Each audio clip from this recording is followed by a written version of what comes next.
২০১৫ সালে ইসলামী ব্যাংক ছিল বাংলাদেশের সবচেয়ে ভালো ব্যাংকগুলোর একটা।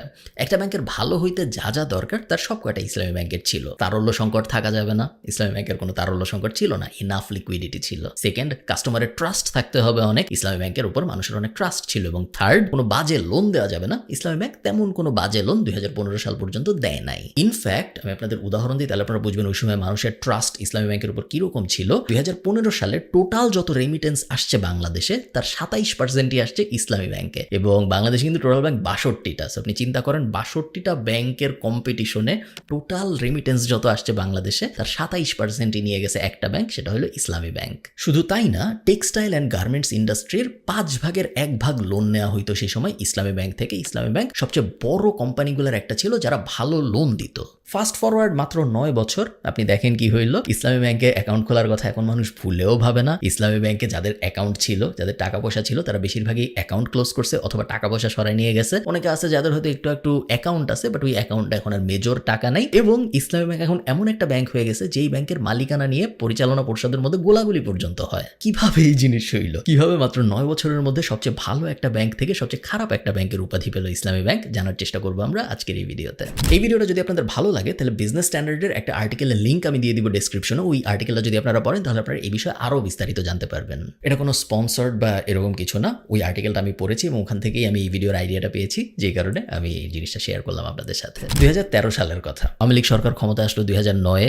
9/11 হইল। পুরা দুনিয়ায় জঙ্গিবাদ ব্যাপারটা প্রচার পাওয়া শুরু হইল। বাংলাদেশেও জঙ্গিবাদ ব্যাপারটা আস্তে আস্তে জনপ্রিয় হওয়া শুরু হইল। এবং ২০১৩ সালে হরকাতুল জিহাদের অনেকগুলা কর্মী আটক হয়। কর্মীদের আটক করে বলা হয় এই কর্মীরা বোমা বানাচ্ছিল এবং বাংলাদেশের বিভিন্ন জায়গায় একযোগে বোমা বিস্ফোরণের পরিকল্পনা করতেছিল সেই সময় হরকাতুল জিহাদ। মোটামুটি কাছাকাছি সময় ২০১৩ সালেই বাংলাদেশে কাউন্টার টেরোরিজম অ্যাক্ট পাবলিশ হয়, যেটা দিয়ে বাংলাদেশ পুরো দুনিয়াকে বোঝায় যে বাংলাদেশ জঙ্গিবাদ মোকাবেলার ব্যাপারে বেশ সিরিয়াস। এইরকম ন্যারেটিভ যখন আশপাশে চলতেছে, আশপাশে সবাই জঙ্গিবাদ নিয়ে কথাবার্তা বলতেছে, প্রত্যেক সপ্তাহেই পেপারের হেডলাইনগুলোর কোনো না কোনোটায় জঙ্গিবাদ বিষয়ক কোনো না কোনো নিউজ থাকে। এরকম একটা সময় হঠাৎ করে কানাঘুষা শুরু হয় ইসলামী ব্যাংক জঙ্গিবাদের সাথে জড়িত, ইসলামী ব্যাংক জঙ্গিদের ফান্ড দেয়। এই কথা কোথা থেকে শুরু হইলো, এই কথা প্রথম কে বলল, কিভাবে এই ন্যারেটিভটা আসলো, এটা কেউ জানে না। হাউএভার ধারণা করা হয় যেহেতু ধর্মীয় একটা লিঙ্ক আছে, এই কারণে মানুষ কোনো না কোনোভাবে বা ওই সময় সরকার কোনো না কোনোভাবে এই ন্যারেটিভটা ছড়ায় দিতে পেরেছে যে ইসলামী ব্যাংক জঙ্গিবাদের সাথে জড়িত।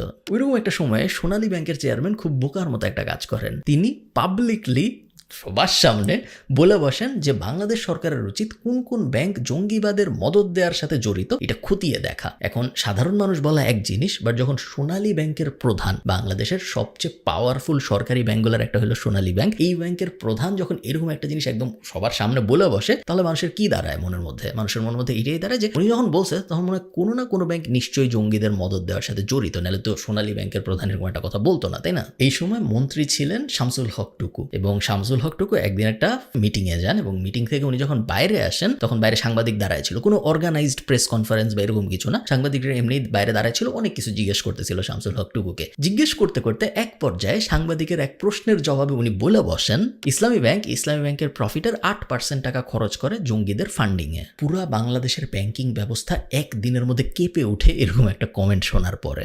সবাই অবাক হয়ে যায়, কিন্তু স্বরাষ্ট্রমন্ত্রীর মতো একজন এরকম একটা কথা বলেছে, এটা তো ফেলে দেওয়া যায় না, তাই না? তো কেউ ফেলে দেয় না। এবং তার কিছুদিন আগে যেহেতু সরকারি আরেকটা ব্যাংকের প্রধান সিমিলার একটা কথা বলছিল, সবাই দুয়ে দুয়ে 4 মিলায় নেয় যে হ্যাঁ, সম্ভবত ইসলামী ব্যাংক জঙ্গিদের ফান্ড দেয়। বাংলাদেশ ব্যাংকের গভর্নর আতিকুর রহমান তখন ইমিডিয়েটলি একটা মিটিং ডাকেন এবং এই মিটিং এর ভিতরে উনি দেশি বিদেশি সব ব্যাংককে বলেন যে এগুলো সব রাজনৈতিক বক্তব্য, এগুলো শোনার কোনো দরকার নাই। আপনাদের যাদের সাথে ইসলামী ব্যাংকের বিভিন্ন বিজনেস আছে, আপনারা বিজনেসগুলো কন্টিনিউ করেন, আপনারা বিজনেসগুলো ক্যান্সেল করার কথা ভাববেন না। এই যখন অবস্থা, তখন আব্দুল মান্নান তৎকালীন ইসলামী ব্যাংকের সিইও, উনি মন্ত্রীর বাসায় যায়। সো টুকু সাহেবের বাসায় যে উনি জিজ্ঞেস করেন যে স্যার, আপনি এরকম একটা কথা কিভাবে বললেন? আপনার কাছে কি এভিডেন্স আছে এরকম একটা কথা বলার জন্য? আপনি যে হঠাৎ করে এরকম সাংবাদিকদের সামনে, পুরো দুনিয়ার সামনে বলে বসলেন যে ইসলামী ব্যাংকের প্রফিটের 8% যায় জঙ্গিদের মদত দিতে, আমাদের তো অনেক ক্ষতি হয়ে গেল এটা বলার কারণে। শামসুল হক টুকু উত্তরে বলেন যে আমি বলতে বলতে এটা বলে ফেলছি, it slipped out of my tongue.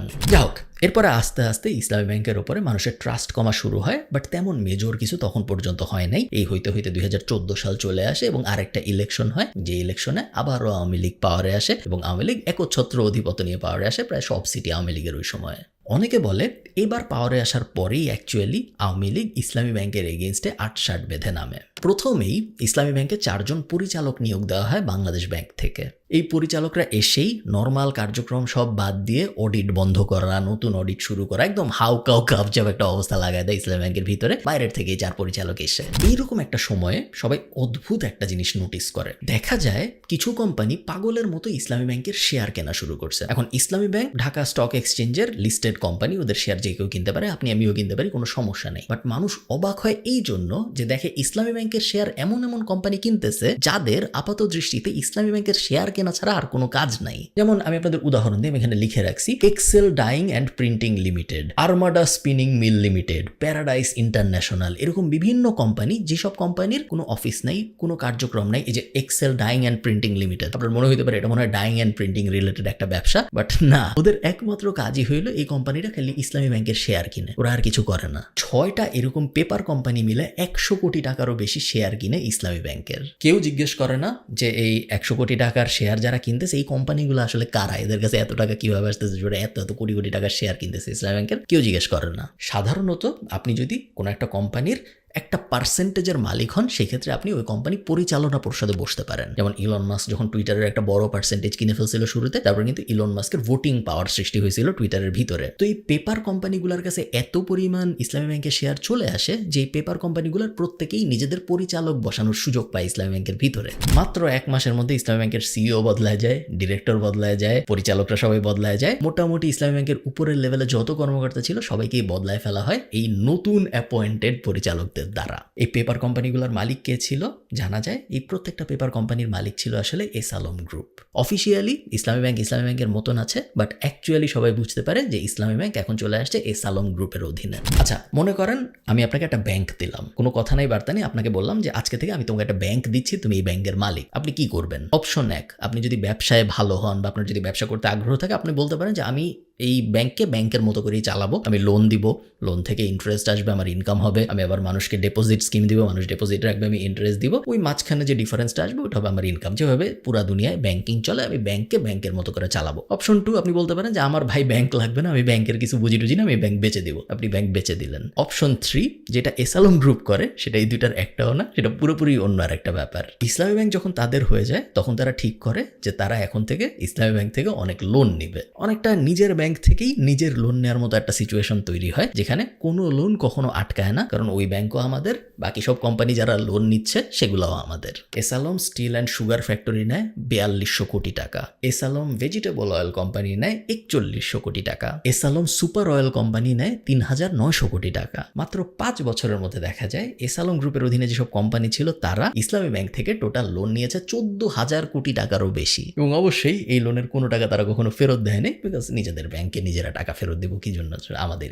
শুধু যে এস আলম গ্রুপের অধীনের কোম্পানিগুলো লোন নিয়েছে তা না, এস আলম সাহেবের ব্যক্তিগত দুনিয়ার মানুষজনও কিন্তু ইসলামী ব্যাংক থেকে লোন নিছে। ওনার যে ছেলে, তিনি তার নিজের কোম্পানি প্রতিষ্ঠা করার জন্য ইসলামী ব্যাংক থেকে নিয়েছে 1400 কোটি টাকা। ওনার জামাই তার নিজের কোম্পানি দাঁড় করানোর জন্য নিয়েছে 1600 কোটি টাকা। ওনার ভাতিজা এবং ভাতিজার বউ দুইজন ঠিক করছে নিজেরা কোম্পানি দাঁড় করাবে, দুইজন মিলে নিয়েছে 1000 কোটি টাকা। আদিল কর্পোরেশন এবং সাদিয়া ট্রেডার্স, এটা হলো গিয়ে ওই দুই কোম্পানির নাম যারা 1000 কোটি টাকা নিয়েছে।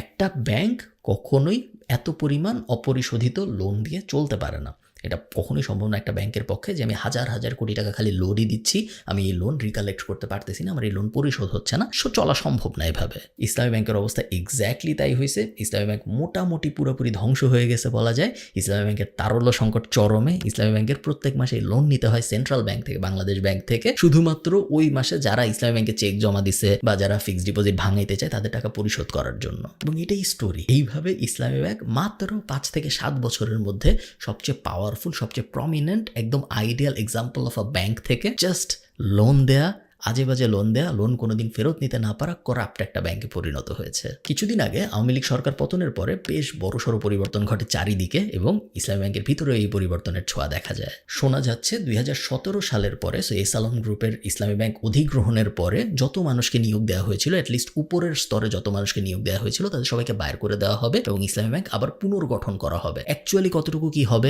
এত হাজার হাজার কোটি টাকা লোন দেওয়ার পরে অ্যাকচুয়ালি আদৌ ইসলামী ব্যাংক আবার আগের পারফরমেন্সে ফেরত আসতে পারবে নাকি, এটা কেউ জানে না, বাট অ্যাটলিস্ট চেষ্টা করা হচ্ছে। আপনি যদি আমাকে পার্সোনালি জিজ্ঞেস করেন যে পরিমাণ ক্ষতি হয়েছে, আমার মনে হয় না এই ক্ষতি আর কখনো রিকভার করা সম্ভব। ইসলামী ব্যাংকের এই গল্পটা প্রতিনিয়তই আপডেট হচ্ছে। সো এই ভিডিওটা আমি রেকর্ড করার পরেও আমি শিওর আরও অনেক আপডেট আসবে। প্রায় প্রত্যেক দিনই বাংলাদেশ ব্যাংকের গভর্নর নতুন বা আমাদের অর্থ উপদেষ্টা নতুন, ওনারা প্রত্যেক দিন নতুন নতুন কিছু বলছেন ইসলামী ব্যাংকের এই ঘটনা নিয়ে। তো আমি চেষ্টা করবো ওরকম কিছু লিঙ্ক ডেসক্রিপশনে দিয়ে দেওয়ার। টাটা।